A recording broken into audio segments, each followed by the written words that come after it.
الحمد لله الحمد لله نحمده ونستعينه ونستغفره ونؤمن به ونتوكل عليه ونعوذ بالله من شرور أنفسنا ومن سيئات أعمالنا من يهده الله فلا مضل له ومن يضلله فلا هادي له ونشهد أن لا إله إلا الله وحده لا شريك له ونشهد أن سيدنا وسندنا ونبينا ومولانا محمدا عبده ورسوله أما بعد فأعوذ بالله من الشيطان الرجيم بسم الله الرحمن الرحيم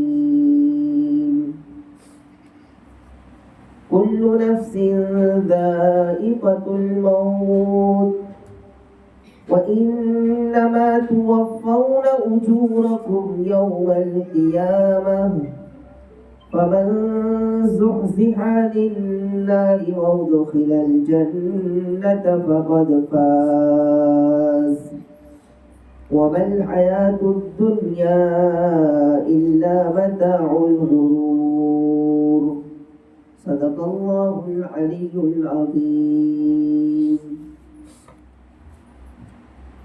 محترم و مکرم میری پیاری ماں اور عزیز بہنوں، آج سورہ آل عمران کی ایک آیت کریمہ میں نے آپ لوگوں کے سامنے تلاوت کی.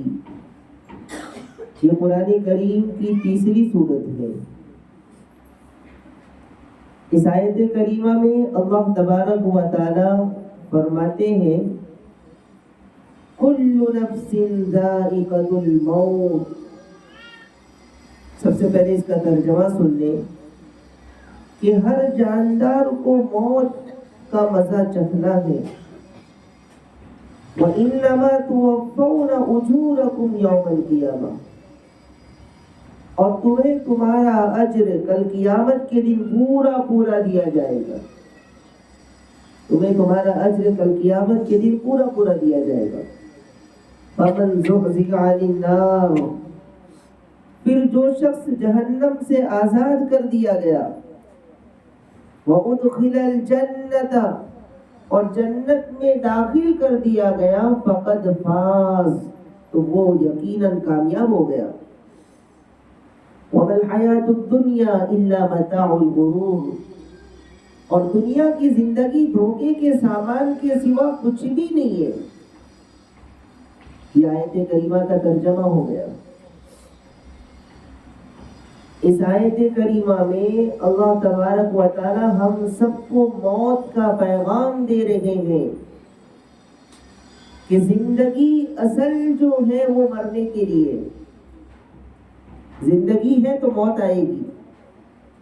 اور یاد رکھیں ابھی ہم لوگ سوئے ہوئے ہیں، سب سو رہے ہیں ابھی، اور جیسے موت آئے گی آنکھ کھل جائے گی. لوگ کہتے مر گیا ختم ہو گیا. نہیں، اصل تو زندگی مرنے کے بعد شروع ہونے والی ہے. یہ تو ابھی سب سو رہے ہیں، غفلت کی زندگی میں، دھوکے کی زندگی میں، گناہوں کی زندگی میں. اصل جو ہماری زندگی شروع ہوگی وہ مرنے کے بعد شروع ہوگی. آنکھ کھل جائے گا اور پھر پتہ چلے گا کہ ہم نے کیا کیا اور کیا نہیں کیا. تو ہر جاندار کو، صرف انسان کو نہیں، ہر ذی روح کو جس کے اندر اللہ نے روح رکھی ہے، بلکہ ہر جاندار کو، سب کو موت ضرور آئے گی. موت کا مزہ چکھنا ہوگا، ضرور مرنا ہوگا. کوئی بھی موت سے بچ نہیں سکتا. جب سے دنیا بنی ہے شروع سے لے کر اب تک کسی نے اللہ کا انکار کیا، کسی نے نبی کا انکار کیا، کسی نے جنت و جہنم کا انکار کیا، کسی نے قرآن کا انکار کیا، لیکن آج تک کسی نے موت کا انکار نہیں کیا کہ مجھے مرنا نہیں ہے. سب کو موت کا یقین ہے. فرعون آیا وہ بھی گیا، نمرود آیا وہ بھی مرا، اور بڑے بڑے ظالم اور بڑے بڑے متکبر بادشاہ آئے، سب مر گئے، سب موت سے ڈرتے رہے، اور قیامت تک آنے والی ہر چیز کو موت ضرور آئے گی۔ حضرت حسن بصری رحمت اللہ علیہ سے پوچھا کسی نے کہ حضرت آپ ہمیشہ غمگین اداس کیوں رہتے ہیں؟ حضرت نے فرمایا کہ موت کی یاد نے میری ساری خوشیاں ختم کر دی۔ اور رسول اللہ صلی اللہ علیہ وسلم نے ایک حدیث میں فرمایا اذکروا حازم اللذات الموت، کہ لذتوں کو توڑنے والی جو سب سے زیادہ چیز ہے موت، اس کو یاد کیا کرو۔ کبھی بیٹھو تو صحیح تنہائی میں، کبھی تنہائی میں بیٹھیں اور بیٹھ کر کے سوچیں تو صحیح کہ جس گھر میں بیٹھ کر ہم گناہ کرتے ہیں، جس زمین پر بیٹھ کر ہم اللہ کی نافرمانی کرتے ہیں، غیبت اور چغل خوری میں لگے رہتے ہیں، کبھی ہاتھ کا گناہ، کبھی کان کے گناہ، کبھی آنکھ کے گناہ، کبھی دل دماغ کے گناہ، ایک دن آئے گا کہ اسی زمین پر میری لاش پڑی ہوگی۔ یہ آئے گا، یہ سب کے لیے ہے۔ موت کو کوئی نہیں انکار کر سکتا، ورنہ سب کو ہے، لیکن موت کب آئے گی یہ یاد رکھے 3 بار۔ موت کب آئے گی، کہاں آئے گی، اور کس حال میں آئے گی کسی کو نہیں معلوم۔ کب آئے گی، آج مریں گے کل مریں گے کسی کو نہیں معلوم۔ کہاں آئے گی، کیا مصلی پر آئے گی یا بازار میں موت آئے گی نہیں معلوم۔ نماز پڑھتے ہوئے موت آئے گی یا گانے سنتے ہوئے موت آئے گی کسی کو نہیں معلوم، لیکن مرنا ضرور ہے۔ اس لیے ہم سب کو موت کی تیاری کرنی چاہیے۔ اللہ تبارک و تعالی اپنے فضل و کرم سے ہم سب کو ایمان پر موت نصیب فرمائے، موت کے وقت کلمہ نصیب فرمائے۔ اللہ اس حال میں موت نصیب فرمائے کہ بندوں کا کوئی حق ہم پر باقی نہ ہو اور اللہ ہم سے راضی ہو، آمین۔ تو مرنا تو سب کو ہے، اور آنکھ تو مرنے کے بعد کھلنے والی ہے، اور ہماری اصل زندگی موت پر شروع ہونے والی ہے۔ تو ہم نے اس زندگی کے لیے کیا تیاری کی، ذرا سوچے تو صحیح۔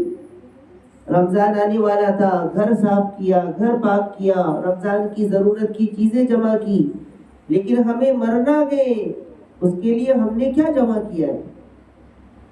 یہاں سے کسی کو سفر کرنا ہو 100 کلومیٹر، کہیں جانا ہو کسی رشتہ دار کے یہاں کسی شادی میں، اس کی کتنی تیاری ہوتی ہے، کتنے دن پہلے سے اس کی پلاننگ چلتے رہتی ہے، مکمل سامان کا انتظام کیا جاتا ہے۔ ہمیں تو ایک ایسے سفر پر جانا ہے جہاں سے کبھی واپس نہیں آنا ہے، اور وہ سفر کبھی ختم نہیں ہونے والا ہے۔ اور یاد رکھیں وہاں کوئی آپ کی مدد کے لیے بھی نہیں آئے گا، اور آپ کسی کو بلا بھی نہیں سکتے، اور کوئی آپ کی بات سن بھی نہیں سکتا۔ اور یہ ایسا سفر ہے کہ وہاں کوئی بھی آپ کے ساتھ نہیں جائے گا، آپ کا شوہر، آپ کا بیٹا، آپ کا بھائی، آپ کا باپ، آپ کا پورا خاندان، کوئی بھی آپ کے ساتھ قبر میں جانے کے لیے تیار نہیں ہوگا۔ نہیں، میرا شوہر مجھ سے بڑی محبت کرتا ہے، وہ میرے ساتھ نہیں آئے گا۔ وہ ماں بھی نہیں جائے گی وہاں پر۔ وہ سفر تو ایسا ہے کہ وہاں اکیلے جانا ہے، اور وہاں کوئی لائٹ نہیں ہے۔ ابھی درس قرآن میں کرنٹ چلا جائے اور فین بند ہو جائے تو سب پریشان ہو جائیں گے، گرمی لگ رہی ہے۔ یہی حال ہے ہمارا۔ گھروں کے اندر تھوڑی دیر کے لیے اگر ہوا نہ چلے تو ہمیں تکلیف ہوتی ہے۔ کبھی سوچا کہ قبر میں ہوا کہاں سے آئے گی؟ وہ گھڑے کے اندر 2 گز کا جو گھڑا ہوگا قبر کا، اس کے اندر کہاں سے ہوا آئے گی، کہاں سے روشنی آئے گی، کہاں سے اجالا آئے گا، اور کہاں سے ہمیں وہاں سکون ملے گا؟ کبھی سوچنا چاہیے اکیلے میں بیٹھ کر۔ اس لیے رسول اللہ صلی اللہ علیہ وسلم نے ایک حدیث میں فرمایا کہ موتو قبل ان تموتو، کہ مرنے سے پہلے پہلے موت کی تیاری کر لو، مرنے سے پہلے موت کی تیاری کر لو۔ اب کسی کے ذہن میں آتا ہوگا کہ ابھی تو مجھے 60 سال تک زندہ رہنا ہے۔ نہیں، یہی تو دھوکہ ہے۔ موت کسی کو معلوم نہیں ہے، کب آئے گی کوئی نہیں جانتا۔ ایک مرتبہ ہمارے نبی محمد الرسول اللہ صلی اللہ علیہ وسلم نے صحابہ سے پوچھا کہ تم موت کے بارے میں کیا سمجھتے ہو، موت کو کیسا گمان کرتے ہو؟ ایک صحابی نے کہا کہ یا رسول اللہ صلی اللہ علیہ وسلم، جب میں رات میں سوتا ہوں تو مجھے یقین نہیں ہوتا کہ میں صبح اٹھوں گا یا نہیں اٹھوں گا۔ ایک صحابی نے کہا کہ یا رسول اللہ، جب میں 4 رکعت کی نماز پڑھتا ہوں تو مجھے یقین نہیں ہوتا کہ میں نماز مکمل کروں گا یا نہیں کروں گا۔ آپ نے فرمایا میرا حال یہ ہے کہ میں جب دائیں طرف سلام پھیرتا ہوں تو مجھے یقین نہیں ہوتا کہ میں بائیں طرف سلام کر پاؤں گا یا نہیں کر پاؤں گا۔ ذرا سوچے تو صحیح۔ ایک بڑے بزرگ گزرے، حضرت بہلول دانا رحمت اللہ علیہ، بڑے اللہ کے ولی، بڑے مجذوب قسم کے اللہ کے ولی تھے وہ۔ ہارون رشید بڑا بادشاہ تھا، تہائی دنیا پر اس نے حکومت کی، اور اس نے اپنے دربار کے اندر اجازت دے رکھی تھی کہ بہلول جب بھی اندر آنا چاہے آنے کی اجازت۔ ایک مرتبہ حضرت بہلول تشریف لائے، ہارون رشید کے پاس ایک لکڑی تھی، ایک لکڑی کا ٹکڑا تھا۔ ہارون رشید نے اس اللہ والے کے ہاتھ میں دیا اور کہا دنیا میں جو سب سے زیادہ بیوقوف نظر آئے اسے دے دینا۔ کیا کہا لکڑی لے کر کے؟ دنیا میں جو سب سے زیادہ بیوقوف آپ کو نظر آئے اسے دے دینا۔ وہ اللہ والے تھے، انہوں نے اس لکڑی کو سنبھال کے رکھ لیا۔ ایک وقت آیا کہ ہارون رشید بہت بیمار ہو گیا، اتنا بیمار ہو گیا کہ اسے یقین ہو گیا کہ اب میں مرنے والا ہوں، اور پورے بستی والوں کو، پورے شہر والوں کو بھی یقین ہو گیا کہ ہارون رشید اب نہیں بچیں گے، مر جائیں گے۔ تو جب یہ بات حضرت بہلول کو پتہ چلی تو حضرت بہلول رحمت اللہ علیہ ہارون رشید کے پاس آئے اور ان سے ملاقات کے لیے ان کے پاس گئے۔ دیکھا کہ بستر پر پڑے ہوئے ہیں، موت کا وقت قریب ہے، اب مرنے کی تیاری ہے۔ تو حضرت بہلول رحمت اللہ علیہ نے وہ لکڑی جو ہارون رشید نے یہ بول کر کے دیا تھا کہ دنیا میں سب سے زیادہ بیوقوف جو ملے اسے دے دینا، حضرت بہلول نے ہارون رشید کو دے دی۔ اب ہارون رشید تعجب میں پڑ گیا کہ حضرت میں نے تو کہا تھا کہ دنیا میں سب سے بڑا بیوقوف، جو سب سے بڑا بیوقوف ہو اسے دینا، اور آپ مجھے دے رہے۔ وہ اللہ والے تھے، انہوں نے کہا کہ ہارون رشید تم سے زیادہ بیوقوف دنیا میں مجھے کوئی بھی نظر نہیں آیا۔ کہا حضرت ایسا کیوں فرما رہے؟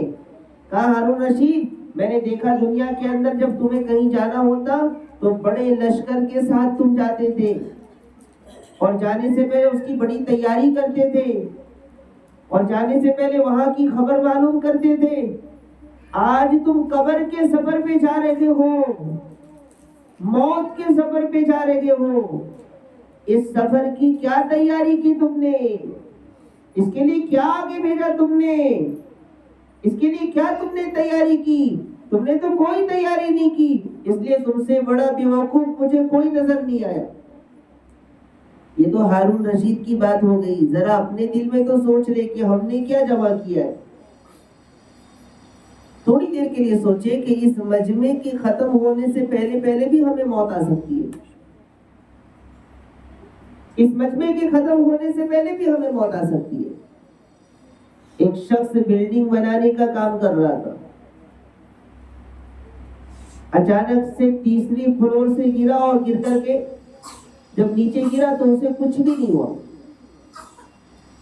3 فلور کی بلڈنگ تھی، وہاں سے گرا اور کچھ بھی نہیں ہوا، کھڑا ہو گیا، خوش ہو گیا، وہ میں بچ گیا، مجھے کچھ بھی نہیں ہوا۔ اس کے ساتھ کام کرنے والوں نے کہا کہ مٹھائی تو کھلاؤ۔ وہ بیچارہ خوشی خوشی مٹھائی لینے کے لیے سائیکل لے کر کے گیا، اور سائیکل راستے میں گری اور مر گیا۔ تو موت تو ایسی ہے، موت تو کب آئے گی کسی کو معلوم نہیں. اس لیے میری مائیں اور بہنیں کل قیامت کے دن کی تھوڑی فکر کریں اور سوچیں کہ اس قبر کے گھڑے کے لیے کیا لے کر کے جانا ہے. ابھی موت آ گئی, موت کا فرشتہ آ گیا, تو ہم کل کی قبر کے اندر کیا کرنے والے وہ تو سوچیں. کیا ہمارے پاس کوئی ایسی نیکی ہے جو قبر میں کام آ جائے گی؟ نہ ہماری نماز سہی, نہ روزہ سہی, نہ قرآن کی تلاوت سہی, نہ ہمارا مال خرچ کرنا سہی, نہ ہمارے اخلاق سہی, نہ ہماری زبان سہی, نہ ہماری آنکھیں سہی, تو قبر میں کیا چیز ہمیں کام آئے گی؟ اس لیے آج سے ارادہ کر لے کہ اپنے اس گھر کی فکر کریں گے انشاءاللہ. اس گھر کی تیاری کرنے میں لگ جائیں اور اس کے لیے جمع کریں جو بھی آپ جمع کر سکتے ہو, جو بھی وہاں لے جا سکتے ہو. وہاں کیا لے کے جائیں گے؟ کوئی چیز کام نہیں آئے گی. یتبع المیت ثلاثۃ, حدیث میں آتا ہے کہ 3 چیزیں میت کے ساتھ جائیں گی, اہلہ ومالہ وعملہ. ایک تو اس کے گھر والے بھی جائیں گے, اس کا مال جائے گا اور اس کے عمل جائیں گے, اور قبر کے اندر صرف عمل جانے والا ہے اور کچھ بھی جانے والا نہیں. اس لیے ہم اس بات کی فکر کریں کہ قبر میں کون سی نیکی ہمیں کام آئیں گی. کوئی نیک کام ہمارا ایسا ہونا چاہیے جو ہمارے لیے صدقہ جاریہ بنے, صدقہ جاریہ بنے. نماز تو اچھی چیز ہے ماشاءاللہ, میرے مرنے کے بعد میری نماز ختم ہو جائے گی, میرے مرنے کے بعد میرا روزہ ختم, میرے مرنے کے بعد میری ساری عبادتیں ختم. اذا مات الانسان انقطع عمله الا من ثلاث. رسول اللہ صلی اللہ علیہ وسلم نے فرمایا کہ جب مر جائے گا انسان تو اس کے سارے عمل ختم ہو جائیں گے مگر 3 چیزیں باقی رہنے والی ہیں. اس میں سے ایک چیز صدقۃ جاریہ, صدقہ جاریہ کچھ کر لیں آپ, کوئی ایسا نیک کام کر لے کہ آپ کے مرنے کے بعد بھی اس کا ثواب آپ کے خزانے میں چلتا رہے. مثال کے طور پر ایک مسجد بنا دی آپ نے, ارادہ کریں کہ انشاءاللہ ہم سب اپنے مال سے مسجد بنائیں گے انشاءاللہ. ارادہ کرنے میں کیا جاتا ہے؟ دینے والی ذات تو اللہ تعالیٰ کی ہے. میں واقعہ بتاؤں آپ کو, بلبیر سنگھ کا نام آپ لوگوں نے شاید نہیں سنا ہوگا. بلبیر سنگھ ایک کٹر اسلام کا دشمن, الحمدللہ میں نے ان سے ملاقات کی, کٹر دشمن اسلام کا. اور جب بابری مسجد کا واقعہ پیش آیا تو سب سے پہلے بابری مسجد کے اوپر چڑھ کر کے کدال چلانے والا اور بابری مسجد کو شہید کرنے والا وہ انسان بلبیر سنگھ. کتنی ہمت ہوگی اس کے اندر, اور کیسا دشمن ہوگا وہ اسلام کا کہ بابری مسجد کے اوپر چڑھ کے مسجد کو شہید کرنے کی کوشش کرنے لگا.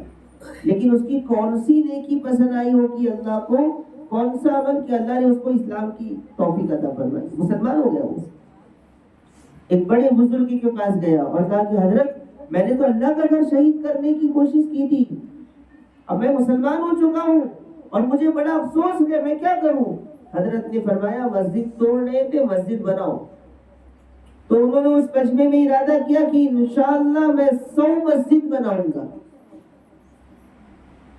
اور تقریباً آج سے 10 سال کے قریب پہلے ہماری گجرات کے گاؤں میں ملاقات ہوئی جلسے میں, تو حضرت جو بڑے بزرگ تھے جن کے ساتھ وہ رہتے تھے انہوں نے اس وقت بتلایا تھا کہ انہوں نے 80 مسجدیں بنائی ہیں اب تک. کس سے اللہ تعالیٰ کام لے رہے ہیں؟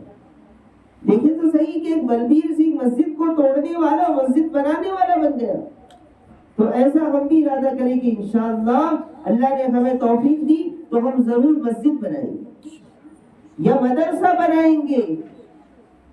مدرسہ بنائیں گے, یہ بھی بڑا صدقہ جاریہ ہے. اگر پورا مدرسہ نہیں بنا سکتے تو مدرسے کا تعاون کرے، مدرسے کی مدد کرے. 1 روپیہ بھی اگر مدرسے میں آپ کا لگا گئے، ایک چٹائی آپ کی ہے مدرسے کے اندر، جب تک مدرسے کے بچے اس چٹائی پر قرآن پڑھتے رہیں گے وہ ثواب آپ کو ملتا رہے گا.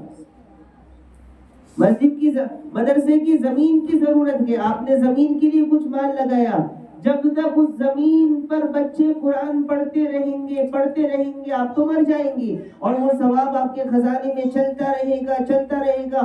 اور وہ بچے جو قرآن وہاں زمین پر، جو زمین دلانے کے لیے آپ نے مال خرچ کیا، اس زمین پر بیٹھ کر کے پڑھنے والا بچہ جب قرآن سیکھ کر کے کہیں اور جا کر کے پڑھائے گا وہ ثواب بھی آپ کو ملے گا. کیا اللہ کے خزانے میں آپ کہیں کسی غریب کے لیے کوئی ایسا کام کر دے. کوئی بچہ مدرسے میں پڑھ رہا ہے، غریب ہوتے ہیں بعض بچے، ان کے پاس مالی طاقت نہیں ہوتی ہے مدرسے میں پڑھنے کے لیے، آپ ان کی ذمہ داری لے لیں کہ جب تک یہ بچہ مدرسے میں پڑھے گا میں اس کے لیے مال خرچ کروں. وہ بچہ حافظ بن گیا، حافظ بن کر کے آج میں الحمدللہ حافظ بھی ہوں، عالم بھی ہوں، قاری بھی ہوں، مفتی بھی ہوں. یہ جو بھی ہوں میرے اللہ کا کرم اور میرے والدین کی دعائیں ہیں ماشاءاللہ. میں میرے ماں باپ کے لیے دعا کروں یا نہ کروں؟ کرنا چاہیے، لیکن میں بتلانا چاہ رہا ہوں میں دعا کروں یا نہ کروں، میرے سارے نیک کام کا ثواب ان کو بھی ملے گا. میرے پاس جتنے بچے پڑھ رہے ہیں ان بچوں نے جو بھی قرآن پڑھا اس کا ثواب مجھے بھی ملے گا، میرے ماں باپ کو بھی ملے گا. تو یہ بہت بڑا صدقہ جاریہ ہے. ایسا کوئی نیک کام آپ کر لیں تاکہ آپ کے دنیا سے جانے کے بعد بھی آپ کے لیے ثواب جاریہ ہو. اللہ تعالی ہم سب کو اس پر عمل کی توفیق عطا فرمائے.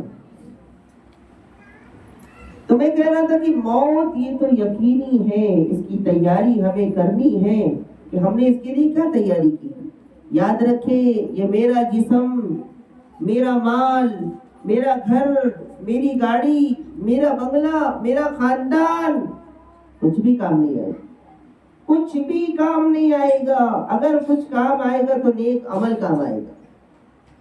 جب انسان مر جائے گا، جب ہم لوگ مر جائیں گے تو ہمارا مرنے کے بعد ہمارا جسم 5 حصوں میں تقسیم ہو جائے گا. ہمارے جسم ہم 5 حصوں میں تقسیم ہو جائیں گے. سب سے پہلی چیز ہماری روح ملک الموت لے کر کے چلا جائے گا. ہماری روح ملک الموت لے کر کے چلا جائے گا. اور ہمارا جسم جس کو سنوارنے میں، جس کو بنانے میں اور جس کی فکر میں ہم نے پوری زندگی لگا دی، نماز چھوڑے، اللہ کی نافرمانی کی، اپنے جسم کے لیے، اپنی خوبصورتی کے لیے پتہ نہیں ہم نے کتنی اللہ کی نافرمانی کی. یہ جسم یاد رکھیں اس کو قبر کے زہریلے کیڑے کھا جائیں گے. کچھ بھی ہمارا باقی نہیں رہے گا. یہ 2 چیزیں ہو گئی. پہلی چیز روح ملک الموت لے کر چلا جائے گا. دوسری چیز ہمارا جسم قبر کے زہریلے کیڑے. تصور تو کریں کہ کیسے خطرناک، زہریلے اور عجیب و غریب وہاں کے کیڑے ہوں گے. وہ ہمارے گوشت کو کھا جائیں گے نوچ کر کے. کوئی کیڑا ہمارے چہرے کو کھائے گا، کوئی ہمارے جسم کو کھائے گا، کوئی ہاتھ کو کھائے گا، کوئی پیر کو کھائے گا، کوئی آنکھ میں جائے گا، کوئی کان میں جائے گا. کیا اس کو برداشت کر پائیں گے؟ بہت دل سے سنیں، یہ موت کا پیغام ہے آج کے سبق کے اندر. اور تیسرے نمبر پر ہماری ہڈیاں، ہماری ہڈی جو بچے گی اس کو زمین کی مٹیاں کھا جائیں گی اور کچھ بھی باقی نہیں رہے گا. اور میرا مال جس کو میں نے پوری زندگی جمع کیا، اللہ کے راستے میں خرچ کرنے کی ضرورت پڑی تو چھپا چھپا کے رکھا، یہ مال ہماری اولاد لے کر قبضہ کر لے گی اور ہمیں کچھ بھی نہیں ملنے والا. ہمیں بڑی خوشی ہوتی ہے نا، میرا بنگلہ بن گیا، میری گاڑیاں آ گئی اور میرے بینک میں اتنے پیسے گئے، اکاؤنٹ میں اتنے پیسے گئے، اور دل میں بڑا فخر ہوتا ہے اور بار بار گنتے رہتے ہیں. یاد رکھیں یہ آپ کا نہیں، یہ دوسروں کا ہے. آپ صلی اللہ علیہ وسلم نے فرمایا کہ لوگ اپنے مال سے نہیں دوسروں کے مال سے محبت کرتے ہیں. یہ بنگلے آپ کے نہیں ہیں، یہ تو آپ کی اولاد قبضہ کر لیں گی. یہ مال آپ کا نہیں ہے، یہ تو آپ کی اولاد لے لیں گی، آپ کے بچے لے لیں گے، آپ کے شوہر، آپ کے رشتہ دار. آپ کا کیا ہے؟ تو ہر انسان کو اپنی فکر کرنی چاہیے کہ میں نے کیا بھیجا ہے اپنے لیے. مجھے کون سی چیز قبر میں کام آئے گی، کون سی چیز مجھے نجات کے لیے ذریعہ بنے گی، اس کی فکر کرنی چاہیے. تو میری ماں اور بہنوں، یہ 3 حصے ہو گئے. چوتھی چیز 4 ہو گئے. نمبر 1، ملک الموت روح لے جائے گا. ہمارے جسم کے گوشت قبر کے کیڑے کھائیں گے، ہماری ہڈیاں زمین کی مٹی کھا جائے گی، اور ہمارا مال ہمارے رشتہ دار قبضہ کر کے بیٹھ جائیں گے، اور 1 روپیہ بھی آپ کے لیے خرچ نہیں کریں گے. تو وہ مال کس کام کا، وہ گھر کس کام کا، وہ بنگلے کس کام کے؟ اور نمبر 5 دھیان سے سنیں، ہماری جو نیکیاں ہوں گی، نیکیاں جو ہم نے تھوڑے بہت دنیا میں کیے ہوں گے، یہ اللہ تبارک و تعالیٰ ان لوگوں کو دے دے گا جن کا حق ہم نے مار رکھا ہے. اب یہ بڑا عجیب مسئلہ ہے. جن لوگوں کا حق ہم نے مارا ہے ان کو اللہ ہماری نیکیاں بھی دے دے گا. کیسے؟ مثال سے سمجھاؤں میں بات آپ لوگوں کو. آپ نے کسی کے بارے میں برا بھلا کہا دنیا کے اندر، اب آپ کے پاس کچھ نہیں ہے، کل قیامت کے دن وہ آئے گا، یا اللہ اس نے دنیا میں میری غیبت کی تھی. اللہ تبارک و تعالیٰ فرمائیں گے ایک کام کرو، اس کے پاس جتنی نیکیاں اس کو دے دو.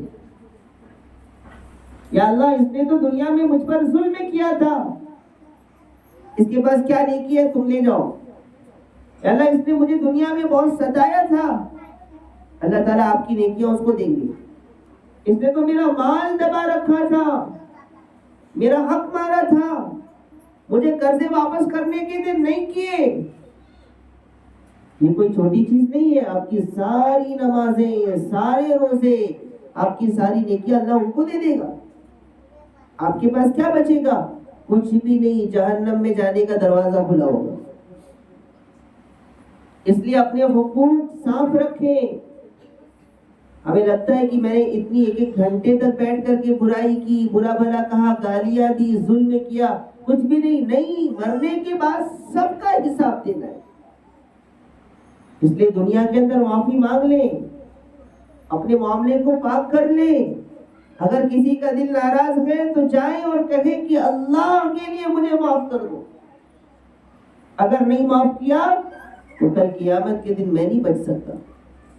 اگر کسی کا مال ہم پر باقی ہے تو ادا کرنے کی کوشش کریں. اگر کسی کا مال ہم نے لیا ہے، ہم کسی کا مال دھوکے سے، چپکے سے، چوری سے لے کر کے بڑا کمال سمجھتے یہ تو میرا ہے، جائز ہے میرے لیے. ایک بڑا عجیب و غریب واقعہ سناتا ہوں میں آپ کو. ایک بڑے اللہ کے ولی تھے حضرت ابراہیم بن ادم رحمت اللہ علیہ. بزرگوں کے نام ہمیں یاد ہونے چاہیے.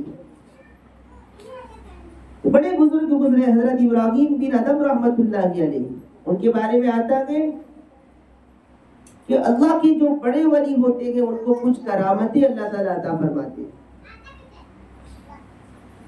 تو مسجد اقصیٰ کے اندر وہ جا کر کے رات میں چھپ گئے. مسجد اقصیٰ کے اندر اللہ تعالیٰ ہم سب کو مسجد اقصیٰ کی زیارت نصیب فرمائے اور مسجد اقصیٰ کی حفاظت فرمائے. وہاں کے مسلمانوں کی اللہ تعالیٰ غیب سے خوب مدد فرمائے. تو مسجد اقصیٰ کی اس زمانے کے اندر ایک خاصیت یہ تھی، ان کو معلوم تھا کہ مسجد اقصیٰ کے اندر رات میں فرشتے آ کر کے باتیں کرتے، اور چونکہ وہ اللہ کے ولی تھے تو ان کو فرشتوں کی آواز سنائی دی. تو ایک دن چپکے سے وہ مسجد اقصیٰ کے اندر چھپ گئے. ہم جو لوگوں کی چیزیں لے لیتے ہیں اور واپس نہیں کرتے، لوگوں کا مال دبا لیتے ہیں اور واپس نہیں کرتے، دکانوں سے، ایسی جگہوں سے بعض مرتبہ ہم سے غلطی ہو جاتی ہے، اس کا نقصان دیکھیں کیسا ہے. تو حضرت ابراہیم بن ادم رحمت اللہ علیہ مسجد میں رات میں رکے رہے. عبادت میں لگے رہے. تو اچانک سے انہوں نے فرشتوں کی آواز سنی. کیا سنا انہوں نے؟ فرشتے باتیں کر رہے تھے. او یہی ابراہیم بن ادم ہے، ان کے بارے میں ہی باتیں کر رہے ہیں. فرشتے کہہ رہے او یہی ابراہیم بن ادم ہے.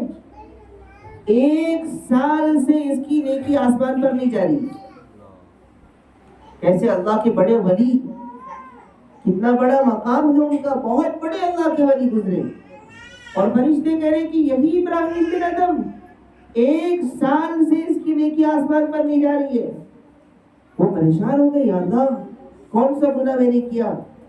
1 سال کی پوری زندگی انہوں نے سوچا کہ میں نے کون سا گناہ کیا، ایسا کون سا گناہ مجھ سے ہو گیا. انہیں کوئی گناہ یاد نہیں آیا اپنا. انہیں ایک بات یاد آئی کہ ہاں میں حج کرنے کے لیے گیا تھا اور وہاں پر میں نے کھجور خریدی تھی، اور کھجور وزن کرتے وقت ایک کھجور میں نے یہ سمجھ کر اٹھا لیا تھا کہ یہ کھجور میری کھجور میں سے گر گئی ہے. ہو سکتا ہے کہ وہ جو ایک کھجور میں نے اٹھائی تھی وہ ایک کھجور میرے 1 کلو میں سے نہیں گری تھی، دکان والے کی تھی. سوچے تو اس پر تو ہمارا ذہن بھی نہیں جاتا. ہم تو 1 کلو لیتے لیتے ویسے ہی 2-3 اٹھا لیتے. ہمارے بچے اٹھائے اس پر بھی توجہ ہونی چاہیے. تو حضرت ابراہیم بن ادم کو یاد آیا کہ ہاں شاید وہ ایک کھجور جو میں نے لیا تھا وہ دکان والے کی.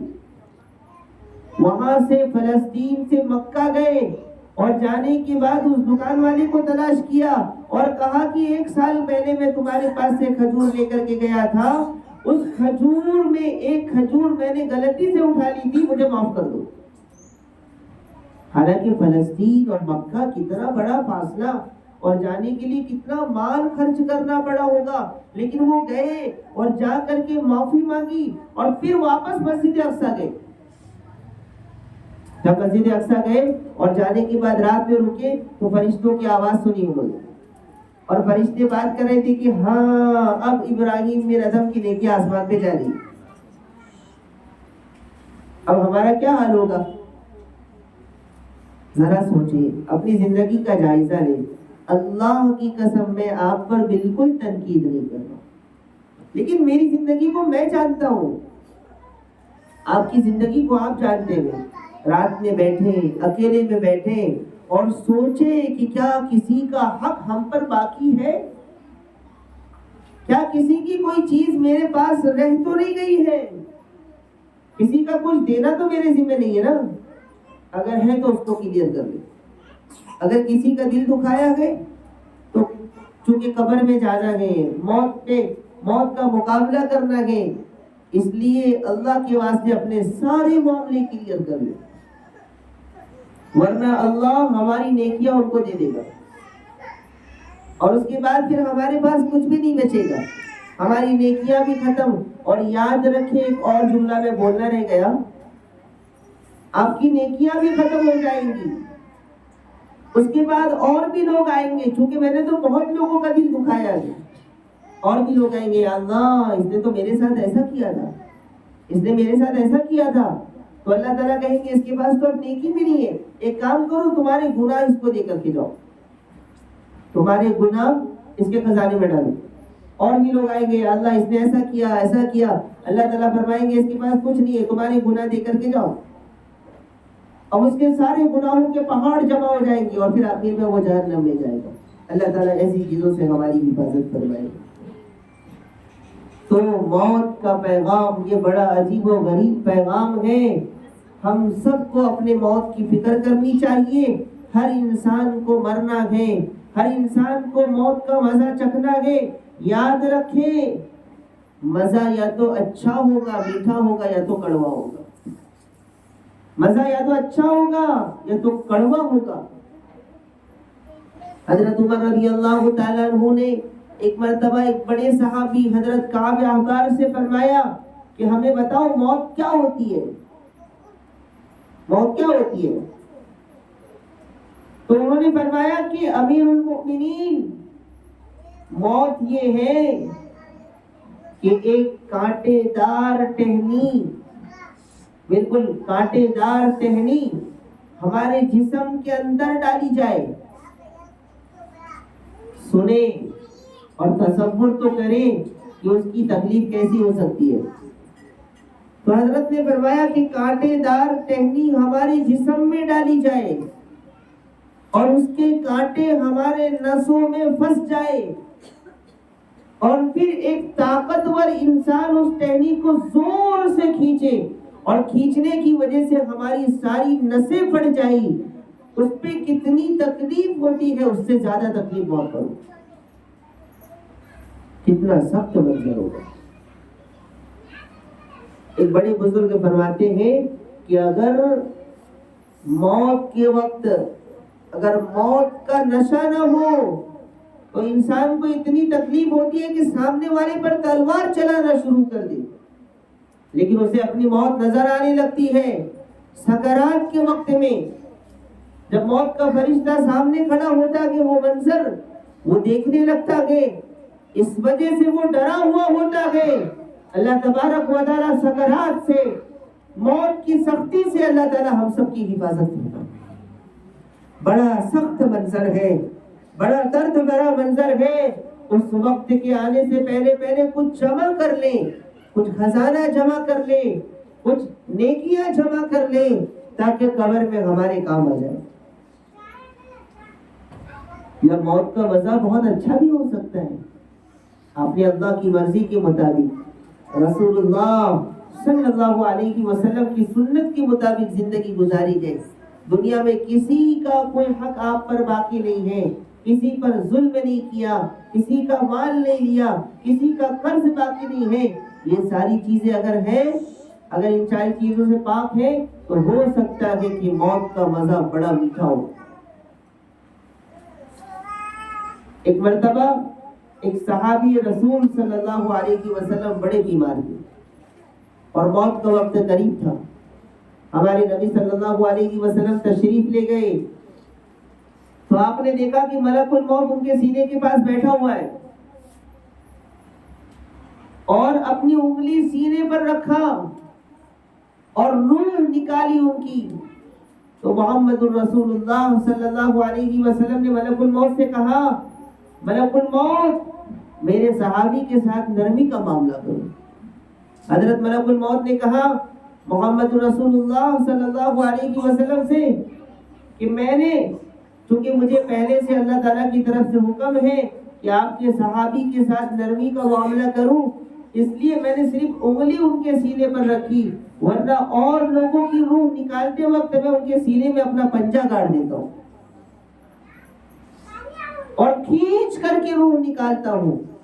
اگر وہ اس کے گناہوں کی وجہ سے نہیں نکلتی ہے تو میں کھینچتا ہوں اور اس پر اسے بڑی تکلیف ہوتی ہے، لیکن مجھے کھینچ کر نکالنے کا حکم دیا جاتا ہے. یہ تو آپ کے صحابی کے ساتھ مجھے نرمی کا معاملہ کرنے کا حکم دیا. ایک مرتبہ ہمارے نبی صلی اللہ علیہ وسلم نے ملک الموت سے کہا کہ ملک الموت آنے سے پہلے کچھ اشارے کر دیا کرو، آنے سے پہلے کچھ اشارے کر دو، آنے سے پہلے کچھ پیغام دے دو کہ تم آ رہے ہو. کہا اللہ کے رسول صلی اللہ علیہ وسلم بہت سارے پیغامات میں دیتا ہوں لوگوں کو. کہا کیا پیغام دیتے ہو؟ کہا انسان کے بال سفید ہو رہے ہیں، یہ اس بات کی علامت ہے کہ اب موت قریب ہے. جسم کمزور ہو رہا ہے، یہ اس بات کی علامت ہے، اشارہ ہے کہ مرنے والے ہو. اولاد آ گئی، یہ اس بات کا اشارہ ہے کہ تمہارے جانے کا وقت قریب آ چکا ہے. یہ تو بہت سارے اشارے میں کرتا ہوں. دانت کمزور ہو گئے، آنکھیں کمزور ہو گئی، ہڈیاں کمزور ہو گئی، یہ سب اشارہ ہے کہ موت آنے والی ہے. لیکن لوگ مانتے کہاں ہیں؟ لوگ مانتے کہاں ہیں؟ ایک بڑے بزرگ حضرت امام غزالی رحمت اللہ علیہ، وہ تو یہاں تک فرماتے ہیں، ان کی کتاب ہے بہت اچھی احیاء العلوم فی الدین. اس کتاب میں انہوں نے لکھا کہ لوگ تو اتنا غافل ہیں موت سے، اتنی غفلت میں ہیں لوگ موت سے موت ہمارے اتنے قریب ہے کہ ہم اندازہ بھی نہیں لگا سکتے. وہ فرماتے ہیں کہ کتنے لوگ شادیوں میں، پارٹیوں میں اپنے اپنے دنیا کے مشغلے میں لگے ہوئے ہیں. کوئی ناچ گانوں میں لگا گئے، کوئی شادیوں میں لگا گئے، کوئی گناہوں میں لگا گئے. اور وہ فرماتے ہیں کہ لوگوں، کتنے لوگ تو ایسے ہیں کہ جن کے موت کے کفن کا کپڑا بازار میں آ چکا ہے. کتنے لوگ آج کی تاریخ میں، اللہ تعالی ہم سب کی عمر میں خیر و عافیت کے ساتھ خوب برکت عطا فرمائے. کتنے لوگ آج ایسے ہوں گے جن کے کفن کا کپڑا بازار میں آ چکا ہوگا اور اس کپڑے پر لکھا ہوگا کہ یہ فلاں کے موت کا کفن ہے. اور کتنے لوگ تو ایسے ہیں کہ ان کے مرنے کے بعد غسل کا پانی ان کے سینٹیکس میں آ چکا ہے اور اس پانی پر یہ لکھا ہوا ہے کہ اس سے فلاں کے جنازے کو غسل دیا جائے گا، اس سے فلاں کے جنازے کو نہلایا جائے گا. اور وہ انسان گناہوں میں لگا ہوا ہے، وہ انسان زمین پر اللہ کی نافرمانی کرنے میں لگا ہوا ہے. میری مائیں اور بہنیں، یہ قبر کی سختیاں بہت خطرناک. میں کیا بول پاؤں گا قبر کے بارے میں. یہ قبر کے کیڑے مکوڑے اور قبر کے سانپ اور بچھو، ایک ایک گناہ پر کیسے عذاب ہے آپ اندازہ نہیں لگا سکتے. یہ گالیوں کا ہمارے معاشرے میں بہت رواج ہے. بات بات میں ہماری زبان پر گالیاں، بات بات پر ہماری زبان پر گندے الفاظ. ایک مرتبہ اگر ہماری زبان سے گالی نکلتی ہے تو اس پر کل قیامت کے دن مرنے کے بعد ہماری قبر میں ایک بچھو اللہ تعالیٰ پیدا کرے گا. قبر کے بچھو کی بات کر رہا ہوں میں. یہ دنیا کے کیڑے مکوڑے سانپ بچھو بہت چھوٹے ہیں اس کے مقابلے میں. قبر کے سانپ ایسے ہوں گے، اللہ کے رسول صلی اللہ علیہ وسلم فرماتے ہیں کہ اگر پہاڑ پر پونچھ مار دے تو پورا پہاڑ چور چور ہو جائے. زمین پر پھونک مار دے قیامت تک گھاس نہیں اگے گی. ایسے سانپ اور بچھو اللہ تعالیٰ جب قبر میں ڈالیں گے، وہ بھی ایک نہیں، ایک ایک گناہ پر 100 سانپ اور 100 اژدھے مسلط ہوں گے. دنیا میں سانپ دکھ جائے، میرا گھر بند ہو اور اس میں کوئی بھی نہ ہو، کبھی سوچے تو صحیح، ہمارا گھر بند ہے، میں اکیلے ہوں گھر کے اندر، اور اچانک سے لائٹ بھی چلی جائے اور ایک سانپ نکل جائے تو کیا حالت ہوگی ہماری. ہر انسان ڈر جائے گا. تو قبر کے اندر اگر سانپ اور بچھو نکلیں گے تو اس کا کیا مقابلہ کر پائیں گے. تو آج ہمارے پاس وقت ہے، آج ہم اس سے پہلے توبہ کر لیں، اللہ سے معافی مانگ لیں اور اللہ سے کہیں کہ یا اللہ میں بہت کمزور ہوں، دنیا کی آگ برداشت نہیں ہو سکتی، قبر کی آگ کو کیسے برداشت کر پاؤں. یا اللہ دنیا کے کیڑے مکوڑے برداشت نہیں ہوتے، قبر کے سانپ اور بچھو کو کیسے برداشت کر پائیں گے. اللہ تعالیٰ ہم سب کی توبہ قبول فرمائے، اللہ تعالیٰ ہم سب کے گناہوں کو معاف فرمائے. اللہ تبارک و تعالیٰ ہم سب کے تمام گناہوں کو نیکیوں میں بدل دے. حضرت علی رضی اللہ تعالیٰ عنہ کے بارے میں آتا ہے کہ حضرت علی رضی اللہ تعالیٰ عنہ قبرستان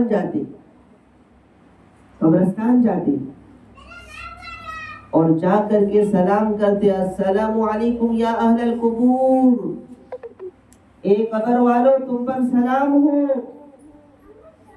اور آگے کہتے قبر والو تم نے کیا کر دیا دنیا کے اندر. اموالکم قسمت ودیارکم سکنت وازواجکم زوجت واولادکم سکنت واولادکم حرمت. وہ فرماتے ہیں اے قبر والو تم نے کیا کر دیا. تم پوری زندگی مال مال کرتے رہے، میرا گھر، میری گاڑی، میرا بنگلہ، میرے پیسے. کہاں گئے تمہارے پیسے؟ کہاں گئے تمہارے گھر؟ کہاں گئے تمہارے بنگلے؟ اور کہاں گئے وہ تمہارے اکاؤنٹ میں جمع کیے ہوئے لاکھوں روپیے؟ آج تو کسی اور نے لے لیا، وہ تو کسی اور کے پاس چلے گئے. تم تو 2 گھر 3 گھر، میرے اتنے پلاٹ، اتنی جگہ، اتنے کھیت کہتے تھے، وہ کہاں چلے گئے؟ بڑا فخر تھا تمہیں کہ پورے محلے میں، پوری بستی میں سب سے زیادہ مال والی میں ہوں، سب سے زیادہ پیسے والی میں ہوں، سب سے زیادہ بڑا گھر میرا ہے، سب سے بڑی بلڈنگ میری ہے۔ یہ سب کہاں چلے گئے؟ یہ کہاں چلے گئے؟ اور تم کہاں سوئے ہو؟ وہ تمہارے مال کچھ بھی کام نہیں آئے، وہ تمہارے بنگلے کچھ بھی کام نہیں آئے، وہ تمہاری پراپرٹی کچھ بھی کام نہیں آئی۔ آج تم زمین کے 2 گز گڑھے کے اندر، اندھیری کوٹھری کے اندر، سانپ اور بچھو میں، کیڑے مکوڑوں میں، قبر کی آگ میں سو رہے ہو۔ حضرت علی زاروں قطار روتے، اے قبر والوں، یہ تم نے کیا کر دیا؟ یہ تم نے کیا کر دیا؟ وہ تو چلے گئے قبر کے اندر، ہم تو زندہ گئے، الحمدللہ ہمارے پاس وقت ہے کہ آج اللہ کے لیے کچھ کریں، اللہ کے لیے اپنا مال خرچ کرے اور ثواب جاریہ بنائے اپنے لیے، ثواب جاریہ بنائے، صدقہ جاریہ بنائے اپنے لیے، اللہ کے راستے میں کچھ ایسا خرچ کریں جو آپ کے مرنے کے بعد آپ کی قبر میں آپ کے لیے عذاب قبر سے بچنے کا ذریعہ بنے، آپ کے قبر کے اندر آپ کے درجات کے بلند ہونے کا ذریعہ بنے، آپ کی قبر کے اندر آپ کے لیے نجات کا ذریعہ بنے۔ ایسا کچھ کر کے جائیں دنیا کے اندر، اور جتنے گناہ ہم نے کیے ہیں اس سے توبہ کریں، جتنے لوگوں کا دل دکھایا ہے، میں تو کہتا ہوں کہ ہمیں یاد بھی نہیں ہے کہ ہم نے کتنے لوگوں کو ستایا ہے، کتنے لوگ مجھ سے ناراض ہیں ہمیں معلوم بھی نہیں ہے، کتنے لوگوں کے ساتھ میرے جھگڑے ہوئے ہمیں پتہ بھی نہیں ہے، اور جھگڑے بھی ایسے ویسے نہیں، کئی سالوں سے بات بند، کئی سالوں سے نفرتیں، اور کئی سالوں سے دشمنی، یہ ہمارا حال ہے۔ 2 دن کی زندگی ہے اور ہم جھگڑوں اور مصیبتوں میں لگے ہوئے ہیں۔ اس لیے میری مائیں اور بہنیں، آج اپنے معاملے کو پاک کر لیں اور گھر میں جا کر کے سوچیں، بلکہ ابھی سوچیں کہ کس کا کیا حق ہم پر باقی ہے اور اس کو ادا کرنے کی کوشش کریں۔ حضرت عمر رضی اللہ تعالیٰ عنہ امیر المؤمنین، اتنے بڑے صحابی رسول کی ہمارے نبی صلی اللہ علیہ وسلم نے فرمایا کہ اگر میرے بعد اللہ کسی کو نبی بناتا، میں آخری نبی ہوں اور میرے بعد کوئی نبی نہیں آئے گا، لیکن اگر اللہ میرے بعد کسی کو نبی بناتا تو عمر کو نبی بناتا۔ وہ عمر رضی اللہ تعالیٰ عنہ زاروں قطار روتے، اور جب انہیں کہیں سے شربت پینے کے لیے مل جاتا، سنیں بڑی بڑی نعمتوں میں رہ کر کے ہم بڑا فخر کرتے ہیں، حضرت عمر رضی اللہ تعالیٰ عنہ کو جب کہیں سے شربت کوئی لا کر دیتا کہ حضرت شربت پی لے، تو حضرت عمر شربت پیتے پیتے چیخ کر رونے لگتے اور کہتے کہ کہیں یہ شربت ہماری نیکیوں کا بدلہ تو نہیں ہے، کہیں اللہ دنیا میں ہماری نیکیوں کا ثواب ہمیں اس شربت کی شکل میں تو نہیں دے رہے۔ یہ ان کا ایمان تھا۔ کبھی کہتے کہ کاش میں کوئی درخت کی لکڑی ہوتا، کاش میں مٹی ہوتا کہ مجھے کل قیامت کے دن حساب دینا نہیں پڑتا۔ ہم نے تو موت کو کبھی یاد ہی نہیں کیا، ہم نے تو موت کو کبھی یاد نہیں کیا۔ اس لیے میری مائیں بہنیں اپنی موت کو یاد کرے، اپنی موت کی فکر کرے اور سوچے کہ مرنے کے بعد ہمارے ساتھ کیا ہوگا، اور مرنے کے بعد ہمیں کیا اللہ تعالیٰ کے سامنے جواب دینا ہے، کون سی نیکی ہماری کام آئے گی۔ آج سے اپنے اس اصل گھر کی تیاری میں لگ جائے۔ اصل گھر، یہ تو کرائے کے گھر میں ہم لوگ، جن کے پاس اپنا گھر ہے وہ بھی کرائے کے گھر میں، اور جن کا جو کرائے سے وہ بھی کرائے میں، اپنا تو ہے ہی نہیں کچھ بھی۔ وہ کہتے ہیں کہ ہم کرائے سے، پریشان نہ ہو، جن کا اصل گھر ہے وہ بھی کرائے میں، اور وہ بھی چھوڑ کر کے جانے والے ہیں، ان کو بھی چھوڑنا ہے۔ اصل کسی کا کچھ بھی نہیں ہے، سب کو چھوڑنا ہے، سب کو جانا ہے، اصل گھر تو مرنے کے بعد قبر ہے۔ قبر روضۃ من ریاض الجنہ، حدیث میں آتا ہے کہ او حفرۃ من النار، یا جنت کے باغوں میں سے ایک باغ بن جائے گا قبر، یا جہنم کے گھڑے میں سے ایک گھڑا بن جائے گا قبر۔ جیسی نیکی ہوگی اس کے حساب سے فیصلہ ہوگا۔ تو یہ موت کا پیغام ہے آپ سب کے لیے کہ ہم سب کو مرنا ضرور ہے، اور کوئی بھی موت سے نہیں بچ سکتا۔ اور یاد رکھیں جیسی ہماری زندگی ہوگی اس کے حساب سے ہمیں موت آئے گی، اور جیسی موت آئے گی اس حال میں ہم قبر سے اٹھائے جائیں گے۔ اس لیے اپنے اعمال کو پاکیزہ بنائیں، اپنی زندگی کو پاکیزہ بنائیں، اپنے دلوں کو نرم کریں، سختی کو ختم کریں، تکبر سے پاک ہو جائیں، غرور اور گھمنڈ یہ کچھ بھی کام نہیں آنے والا۔ عاجزی پیدا کرے، تواضع پیدا کرے، اللہ کے سامنے جھکے اور کہے کہ یا اللہ معاف فرما دے۔ اے اللہ، ایک چھوٹا سا بچہ جب اپنے کپڑے میں پیشاب اور پاخانہ کرتا ہے اور جب اس کی ماں کو پتہ چلتا ہے تو یا اللہ، ماں اس بچے سے کبھی نفرت نہیں کرتی، ماں دوڑ جاتی ہے اور اس کے پیشاب اور پاخانے کو صاف کرتی ہے، اس کو اچھا کپڑا پہناتی ہے، اسے اپنے گلے سے لگاتی ہے۔ یا اللہ، ہم بھی گناہوں میں گندے ہو چکے ہیں، ناپاک ہو چکے ہیں، آج تیرے سامنے بیٹھے ہیں اور سچی پکی توبہ کرتے ہیں۔ اے ماؤں سے زیادہ پیار کرنے والے اللہ، اے رحمان اور رحیم اللہ، ہم سب کے گناہوں کو معاف فرما دے۔ کہیں اللہ سے مانگے تو سہی، اللہ سے بولے تو سہی، وہ تو انتظار میں بیٹھا ہے کب میرے بندے کو معاف کر دوں، کب میرے بندے کی توبہ قبول کر لوں، لیکن ہم توبہ کرنے کے لیے تیار نہیں۔ اللہ تعالیٰ ہمیں سچی توبہ کی توفیق نصیب فرمائے۔ ایک عجیب و غریب واقعہ کتاب میں لکھا ہے۔ دو بھائی تھے، پراپرٹی کے لیے جھگڑا کر رہے تھے۔ ہمارے معاشرے میں ہوتا ہے نا، پراپرٹی کے لیے بڑے جھگڑے ہوتے ہیں، میراث تو کہیں تقسیم ہی نہیں ہوتی۔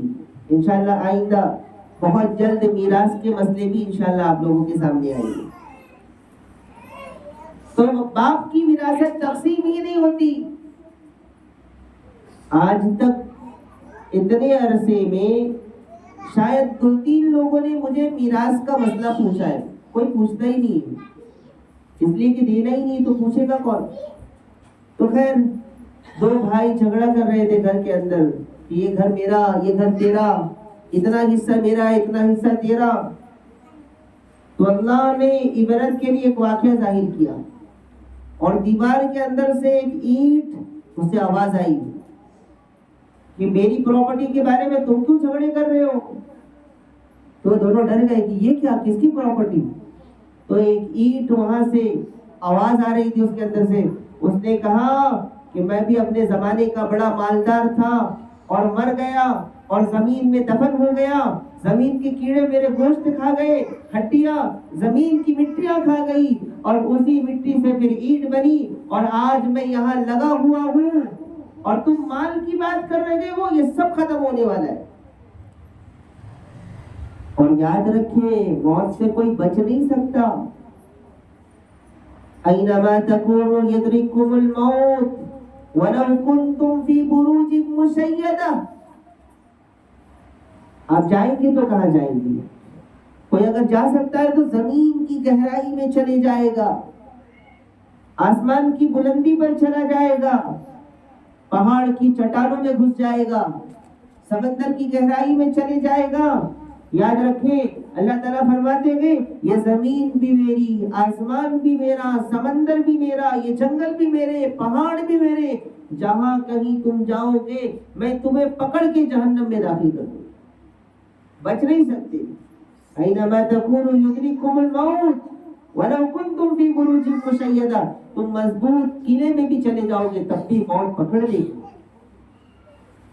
بھاگ نہیں سکتے۔ این المفر، کہاں بھاگو گے، کہاں جاؤ گے؟ نہیں بچ سکتے اس سے۔ اس سے بھاگ نہیں سکتے. ہاں اس کے آنے سے پہلے آج توبہ کر لیں, آج معاملہ پاک کر لیں تو ہمارے لیے نجات کا ذریعہ ہو سکتا ہے. ورنہ موت تو آنی ہے, موت سے کسی کو کوئی چھٹکارا نہیں ہے. آگاہ اپنی موت سے کوئی بشر نہیں. سامان ہے 100 برس کا پل کی خبر نہیں. بڑے بڑے بنگلے بنا لیے. شداد کا نام آپ لوگوں نے سنا ہوگا. شداد وہ بادشاہ ہے جس نے پوری دنیا پر حکومت کی اور اس نے ارادہ کیا کہ میں جنت دنیا میں جنت بناؤں گا. جنت کی کاپی کروائی اس نے, پوری جنت کی کاپی. کوئی کر نہیں سکتا. اس نے پھر بھی ایک چھوٹا موٹا جنت بنانے کا ایک ارادہ کیا اور بڑا مال خرچ کیا اور بہت محنت کی. اور اس جنت کو تیار کرنے کے بعد جب وہ اندر جانے لگا دیکھنے کے لیے, ابھی دروازے کے پاس پہنچا تھا کہ ملک الموت آیا اور اس کو لے کر چلا گیا. پوری زندگی ہم لوگ حلال حرام کسی کی فکر کیے بغیر ایک بڑا گھر بنا لیتے ہیں, اور جب وہ بن جاتا ہے میری موت کا وقت قریب آ جاتا ہے. اور اس گھر کو بنانے کے لیے کتنے لوگوں پر میں نے ظلم کیا, کتنے لوگوں کا دل دکھایا, کتنے لوگوں کا حق مارا, کتنے لوگوں پر میں نے پتہ نہیں کیا کیا ان کو تکلیف دی. وہ سارا عذاب قبر میں ہمیں ہوتا رہتا ہے. تو موت سے کوئی نہیں بچ سکتا, موت سے کوئی بھاگ نہیں سکتا. البتہ موت کی تیاری ہمیں کر لینی چاہیے, اس قبر کے گھڑے کی فکر کر لینی چاہیے. انشاءاللہ کبھی موقع ملا تو قبر میں کیا عذاب ہوگا اس پر ذکر ہوگا, اس پر ایک درس ہوگا انشاءاللہ کہ قبر کے اندر کیا عذاب ہوتا ہے, قبر کے اندر کیسا عذاب ہوتا ہے. قبر کے عذاب کا ذکر ہے حدیث کے اندر, اس کا پورا منظر ہے. تو یہ بہت سخت عذاب ہے, اس کو لفظوں میں بیان نہیں کیا جا سکتا. بس بہتر ہے کہ ہم اپنے موت کی تیاری کریں. ایک مرتبہ ایک واقعہ لکھا ہے کتاب کے اندر. ایک عورت تھی, پہلے زمانے کے اندر نجومی چلتے تھے, نجومی کاہن جس کو کہتے ہیں. یاد رکھیں کسی کاہن کے پاس جانا اسلام میں جائز نہیں ہے.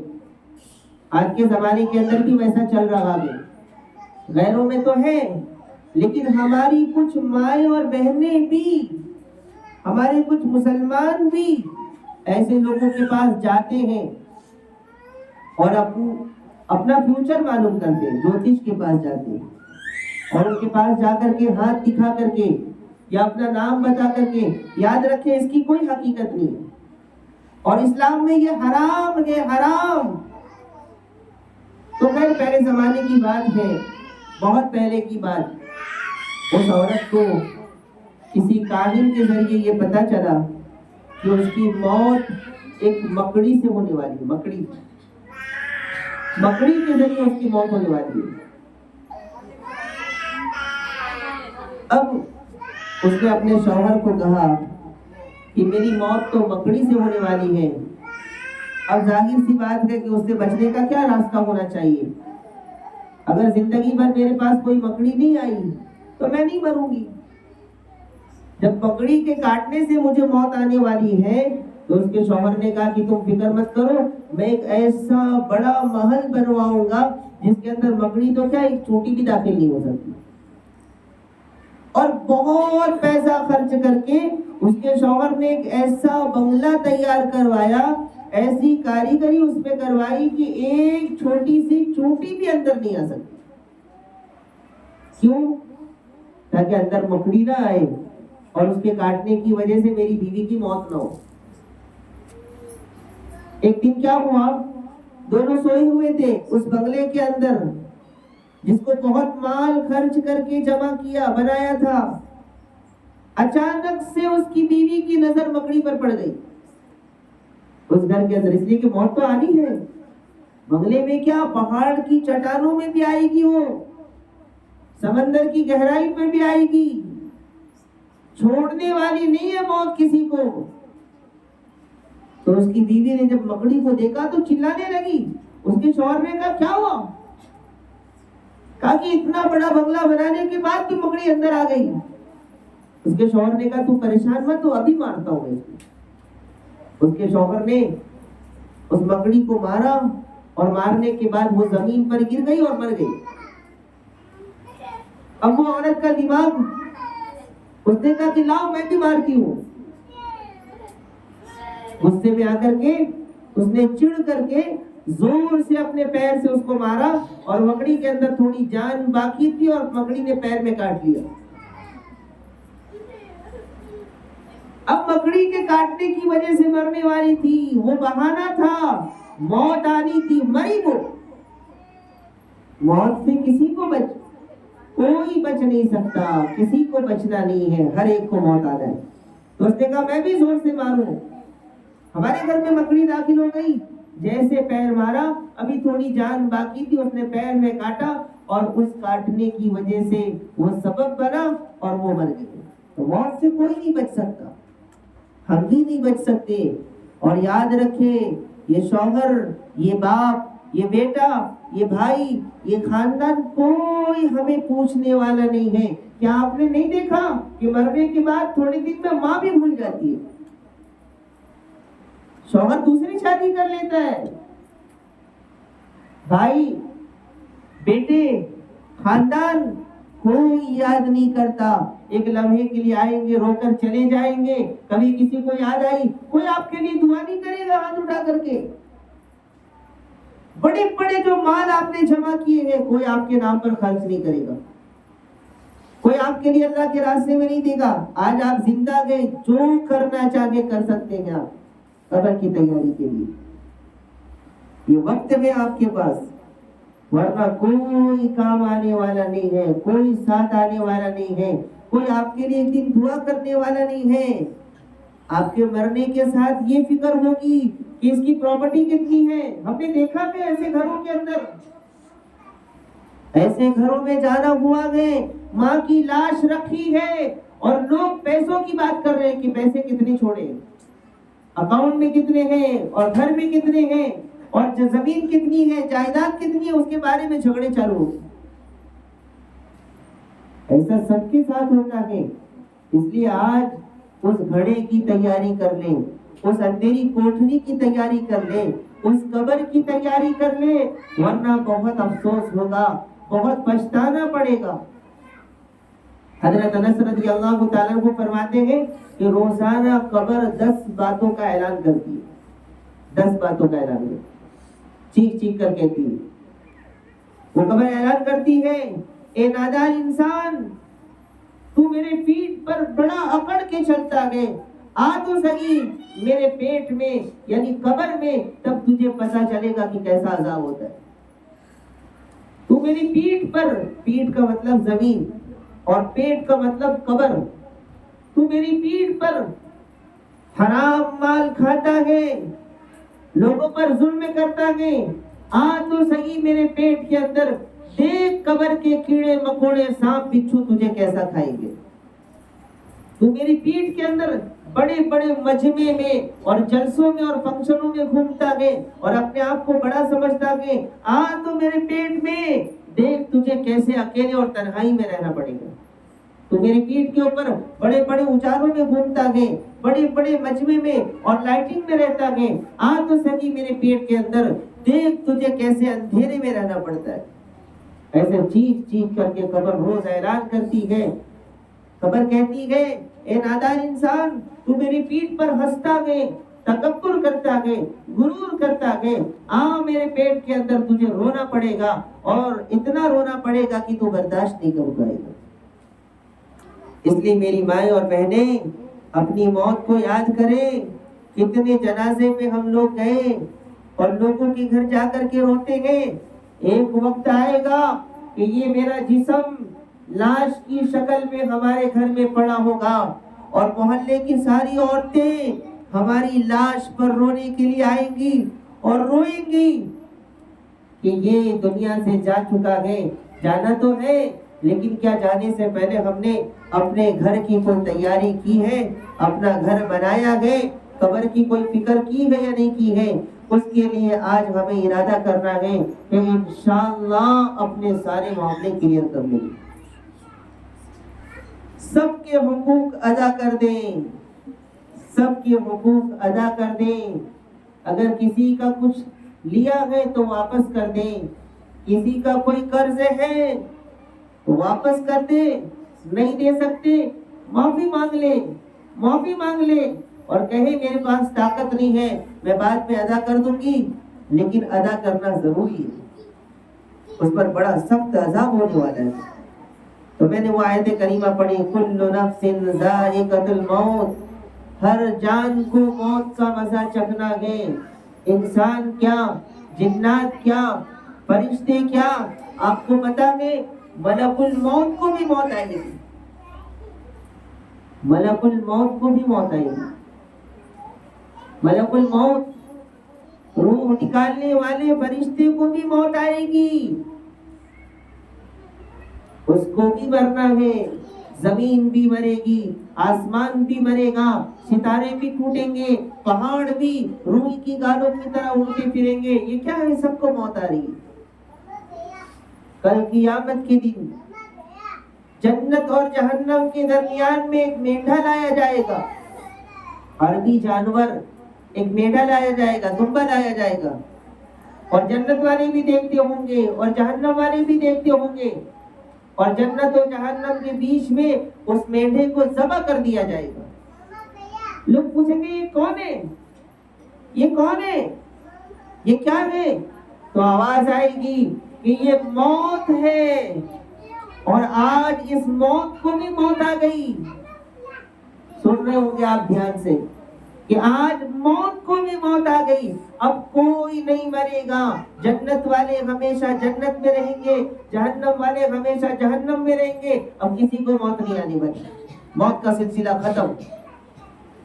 اس لیے میری مائیں اور بہنیں اپنی موت کی تیاری کریں، اپنی موت کی فکر کریں، اور اس کے لیے، قبر کے لیے، آخرت کے لیے کیا جمع کر سکتے ہیں وہ جمع کریں، کیا خزانہ بھیج سکتے ہیں وہ بھیجیں، اللہ کے راستے میں مال خرچ کریں، اپنے معاملات کو پاک کریں، اپنے معاملات کو پاک کریں، معافی تلافی کر لیں، اور کچھ صدقہ جاریہ کریں تاکہ مرنے کے بعد ہمارے قبر میں کام آئے، ہمارے لیے نجات کا ذریعہ بنے، ہمارے لیے مغفرت کا ذریعہ بنے، ہمارے لیے جنت میں جانے کا ذریعہ بنے، ورنہ قبر کی زندگی بہت خطرناک، بہت سخت ہے، بہت دردناک ہے۔ اللہ تبارک و تعالی ہم سب کی پوری امت کی قبر کی سختی سے، قبر کے عذاب سے، قبر کے دردناک عذاب سے ہم سب کی حفاظت فرمائے، ہم سب کو ایمان والی موت نصیب فرمائے، ایمان پر باقی رکھے، اور موت کے وقت ہم سب کو کلمہ نصیب فرمائے، موت کی سختی سے، سکرات سے اللہ تعالی ہم سب کی اور پوری امت کی حفاظت فرمائے۔ اس حال میں ہمارا انتقال ہو کہ لوگوں کا کوئی حق ہم پر باقی نہ ہو، اور اللہ ہم سے راضی ہو، آمین۔ وآخر دعوانا الحمدللہ رب العالمین۔ ایک دو مسئلے ہیں، دھیان سے سنیں۔ ایک سوال تو کل یہ آیا تھا کہ افطار کے وقت کون سی دعا پڑھنی چاہیے، افطار کے وقت کیا دعا پڑھنی چاہیے؟ ویسے تو حدیث کے اندر کھانے سے پہلے کی دعا بسم اللہ آتی ہے، لیکن یاد رکھیں افطار کے لیے خاص دعا ہمارے نبی صلی اللہ علیہ وسلم سے ثابت ہے۔ حدیث کی ایک کتاب ہے سنن ابی داؤد، اس کتاب کے اندر یہ حدیث ہے اور یہ دعا ہے کہ افطار کے وقت یہ دعا پڑھیں، اللہم لک صمت وعلی رزقک افطرت۔ حدیث کے اندر یہ دو الفاظ ہیں، اللہم لک صمت وعلی رزقک افطرت۔ یہ دعا اخیر میں پڑھنا ہے اور اس سے پہلے افطار کرنا ہے۔ اب مسجدوں میں بہت ساری دعائیں پڑھی جاتی ہیں تو وہ افطار کی دعا نہیں ہوتی، افطار کی تو صرف یہ دعا ہے، اللہم لک صمت وعلی رزقک افطرت۔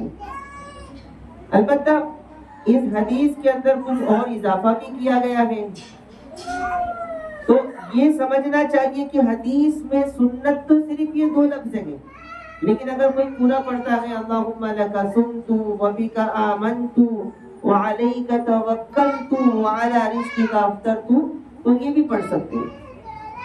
تو یہ افطار کی دعا گئے، یہ پڑھنا گئے، اور اس کے بعد افطار کرنا ہے۔ افطار سے پہلے کی دعا سمجھ گئے ہوں گے شاید آپ لوگ، اللہم لک صمت وعلی رزقک افطرت، یہ دعا حدیث کے اندر ہے، لیکن بعض کتابوں کے اندر اللہم لک صمت وبک آمنت وعلیک توکلت وعلی رزقک افطرت۔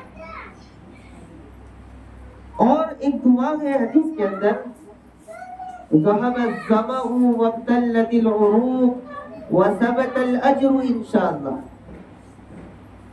ذهب الظمأ، پیاس چلی گئی، وابتلت العروق، رگیں تر ہو گئی، وثبت الاجر انشاءاللہ، اور انشاءاللہ نیکیاں لکھی گئی۔ یہ دعا بھی حدیث کے اندر ہے۔ یہ دعا افطار کے بعد پڑھنی ہے۔ اس کے ترجمے سے بھی آپ کو پتہ چلا ہوگا کہ پیاس چلی گئی، افطار کر رہا انسان، پانی پیا، کھجور کھایا، پیاس چلی گئی، رگیں تر ہو گئی، اور یقین ہے کہ روزے کا اجر و ثواب بھی ہمیں ملے گا۔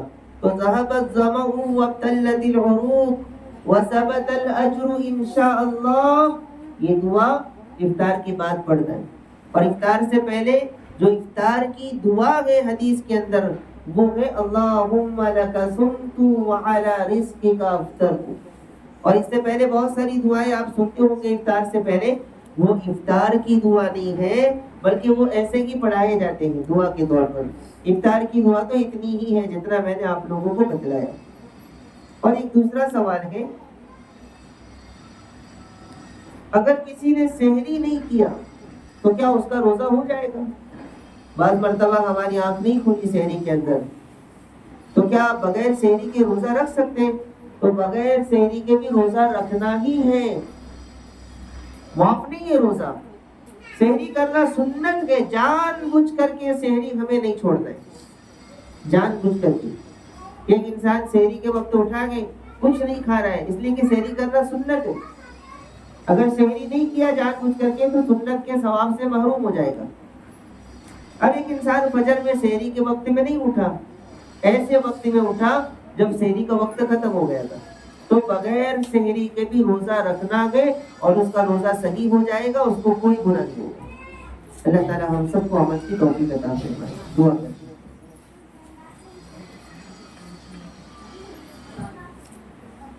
بسم اللہ الرحمن الرحیم، یا رب لک الحمد کما ینبغی لجلال وجهک وعظیم سلطانک، یا رب صل وسلم دائما ابدا علی حبیبک خیر الخلق کلہم۔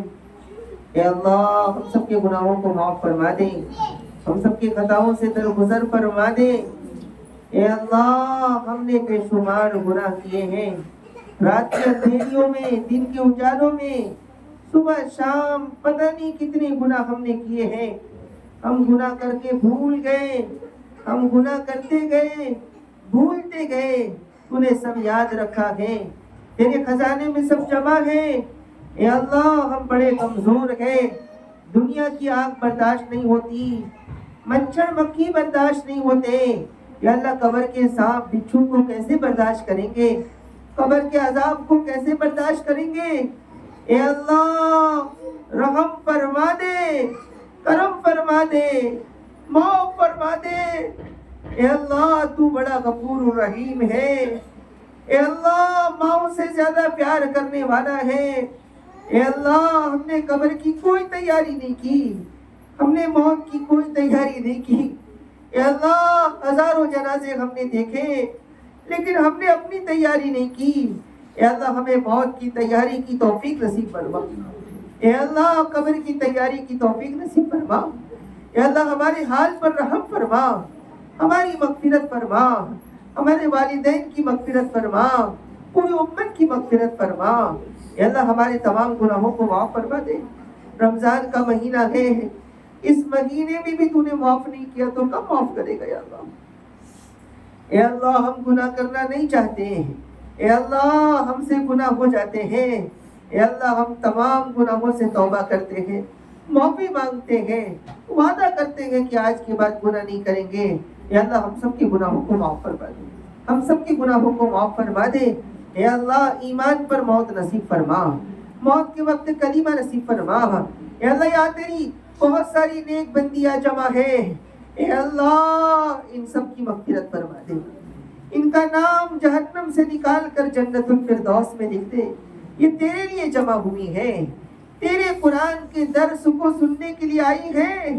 ان کی مغفرت فرما، ان کے درجات کو بلند فرما، ان کے پورے گھر والوں کی مغفرت فرما. اے اللہ ان کو دنیا اور آخرت کی کامیابی نصیب فرما. اے اللہ بڑے درد سے آئی ہیں، ان کی تمام دعاؤں کو قبول فرما، ان کی تمام دعاؤں کو قبول فرما. ان کے بچوں کو نیک بنا دے، ہمارے بچوں کو پاک دامن بنا، ہمارے بچوں کو نیک بنا دے، ہمارے بچوں کو تیرے دین کی صحیح سمجھ عطا فرما.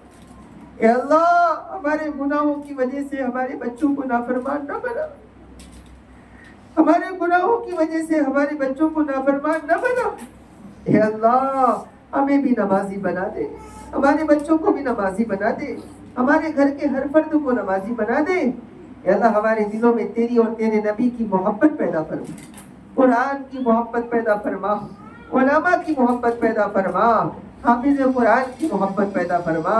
اے اللہ ہمارے والدین کی تمام جائز نیتوں کو قبول فرما.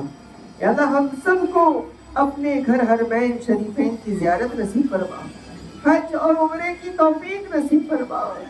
اے اللہ بیت اللہ شریف کی زیارت نصیب فرما. اے اللہ جو بیمار کے سب کو شفا عطا فرما، جو پریشان کے سب کی پریشانیوں کو دور فرما.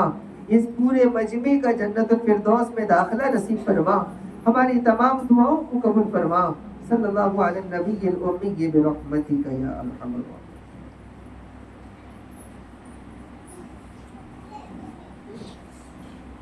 دعا کریں سبحان اللہ وبحمدہ سبحان اللہ سبحان ربک رب العزۃ